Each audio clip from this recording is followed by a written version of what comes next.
অত্যন্ত লজ্জার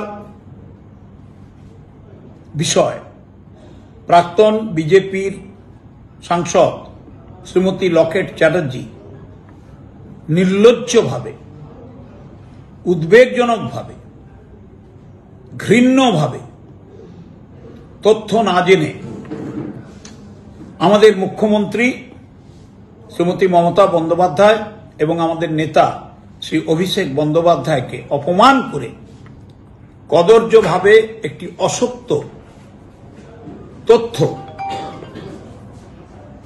এক্স হ্যান্ডেলে প্রচার করেছেন ঘাটাল মাস্টার প্ল্যান নিয়ে। তার জানা দরকার, ভারত সরকার যা বিজেপির নেতৃত্বে চলছে, গত কয়েক বছরে ঘাটাল মাস্টার প্ল্যানের জন্য একটি পয়সাও অনুমোদন করেনি, ধার্য করেনি, বাংলাকে দেয়নি, বাংলা সরকারকে দেয়নি। 2014 সালে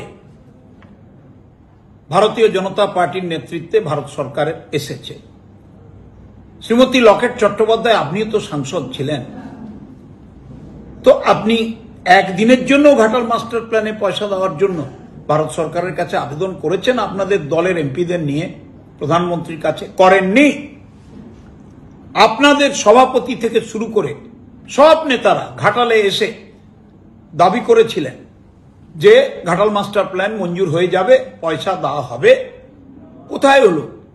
দিনের পর দিন আমাদের সরকার এবং আমাদের মুখ্যমন্ত্রী তিনি অপেক্ষা করেছেন, তিনি আবেদন করেছেন, তিনি দাবি করেছেন। আমাদের নেতা অভিষেক বন্দ্যোপাধ্যায় তিনিও দাবি করেছেন, কিন্তু দুঃখের বিষয়, ঘাটাল মাস্টার প্ল্যানের জন্য ভারতের সরকার বিজেপির নেতৃত্বে একটি পয়সাও দেয়নি। আপনি অসত্য কথা নির্লজ্জভাবে বলেছেন। এই আর্থিক বছরের 25-26 আর্থিক বছরের বাজেটে আমাদের প্রিয় মুখ্যমন্ত্রী মমতা বন্দ্যোপাধ্যায় ঘাটালবাসীর দুঃখ, যন্ত্রণা, বেদনাকে মাথায় রেখে 1500 কোটি টাকার ঘাটাল মাস্টার প্ল্যানের প্রকল্প অনুমোদন করেছেন এবং তার মধ্যে 500 কোটি টাকা এইবারই ধার্য করেছেন।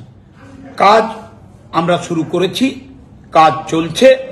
অত্যন্ত দায়িত্ব নিয়ে বলতে পারি, একটি পয়সা ভারতবর্ষের বিজেপির নেতৃত্বের সরকার বাংলার সরকারকে দেয়নি। আর আপনি ঘাপলা টাপলা বলে এইসব কি শব্দ উচ্চারণ করছেন? এগুলো তো বাংলার কদর্য ভাষা। এই সব কথা বলে বাংলার সংস্কৃতিকে আপনি অপমানিত করছেন। বাংলার মুখ্যমন্ত্রী, জননেত্রী, যাকে সবাই মাতৃরূপে দেখেন, তাকে অপমান করছেন। আমাদের নেতা অভিষেককে বন্দ্যোপাধ্যায়কে আপনারা অপমান করছেন। আমি তীব্র ধিক্কার জানাই আপনাদের এই ঘৃণ্য আচরণের জন্য।